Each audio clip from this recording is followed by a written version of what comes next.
Hello, hello! At ito na nga, papunta na kami sa SM San Mateo gamit ang aming airplane. Ayan, maglalanding na kami sa SM San Mateo. Bakit? Para magpakilala ang aking mga anak. Siyempre, paldo sila, di ba?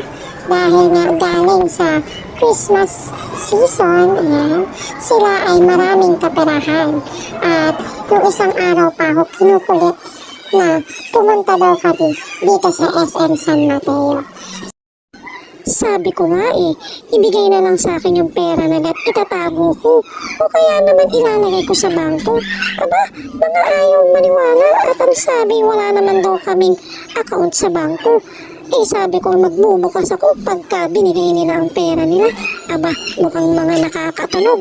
Naniniwala na ang mga nanay ay scammer. At ito na nga, pinuntahan namin ang gusto ni Marcos. At nagulat ako dahil ang kanyang kinuha ay mga aklat o books tungkol sa mga stories ng Bible. At talagang nakakatuwa naman pagmasdan na nahihilig siya sa mga Bible stories na talagang mapapakinabangan at may a-apply niya sa kanyang buhay. At syempre bilang kaming mga magulang niya, support lang din sa kanya. Gideon asked, I am not even a soldier. Then Gideon asked for help. Medyo nawiwindang lang kami sa mga price nitong aklat na ito sapagkat ito ay nag-range between 300 to 800 pesos. At syempre pera naman ang anak ko yan at go lang, di ba? At yun nga ang una niyang napili na bilhin. Pero dahil medyo may kamahalan, naghanap siya ng ibang mas mura at ito ang mas nakita niyang mas maganda na halos kapareha din ng quality ng kwento base sa gusto niya. At yan, pagkatapos makuha ang kanyang libro na gusto, syempre ikot-ikot din pag may time. At si Matthew, hindi pa niya alam kung anong gusto niya. Pero si Marcos ay may nakikita na naman na gusto. At yun ay ang rubric cubes.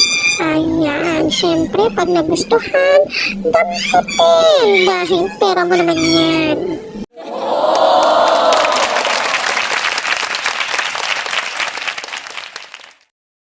At pagkatapos, dali-dali na kaming pumunta sa cashier dahil baka kung ano pang makita at mag-abono pa ang nanay. Ayan. So, pumila na siya. Dala ang kanyang mahiwagang wallet. Wallet ko pa yan. Pinamana ko sa kanya dahil gusto niya talaga intact ang kanyang pera. Ayan, so habang siya ay naghihintay na i-assist ng cashier, si Matthew naman ay palingon-lingon, patingin-tingin.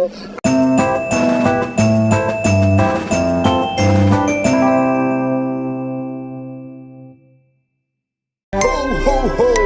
Merry Christmas!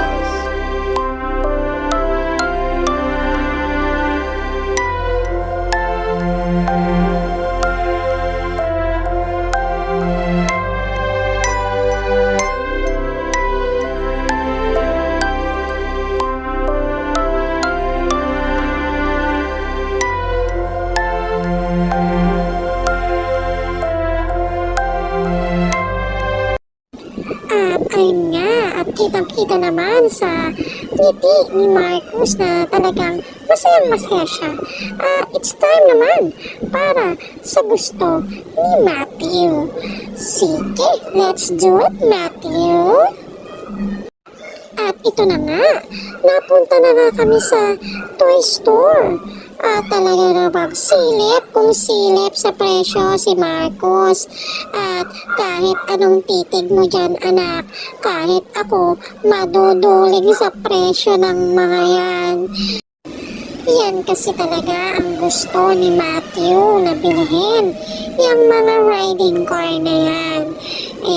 Kulang na kulang pa sa pambili. Yang ay niyong nakuha sa pinamaskuhan anak. Kaya naman, to the rescue si nanay. to the rescue, hindi para ibili ang gusto ng aking anak dahil kahit anong pilit, hindi kakayanin. To the rescue, para pakiusapan at pangaralan ang aking baby Matthew. Saka na lang tayo bibili ha. Ipon mo lang muna tayo, ipon. Okay? Okay ka? Okay.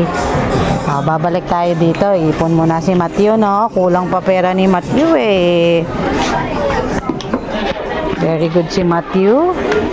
Buti na lang at napakiusapan itong anak ko. Kaya naman, sabi ko, sige, habang nandito tayo, i-rides all you can muna yan habang hindi pa nakatingin si kuya.